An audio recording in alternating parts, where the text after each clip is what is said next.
श्रीनिवास पाटील साहेबांना आणि पवार साहेबांनीच उमेदवारी करावी अशा प्रकारची मागणी सातारा जिल्ह्यातल्या सर्व कार्यकर्त्यांनी केली होती। पण श्रीनिवास पाटील साहेबांनी आपल्या असलेल्या वयाची आणि तब्येतीचं कारण देऊन निवडणुकी लढवण्याला नकार दिला।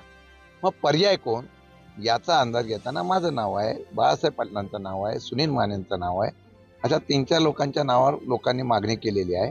पार्लमेंट बोर्ड त्याच्यावर निर्णय घेईल आणि जो निर्णय घेईल तो इम्प्लिमेंट करायची आमची बांधिलकी असते। तुम्ही शेड्यूल ठोकलेला आहे म्हणजे हा, संधी ठोकलेला मी कधी शेड्यूल ठोकण्याचा प्रश्न येत नाही। पवार साहेब जे सांगणार त्याच्यावर मी काम करत असतो।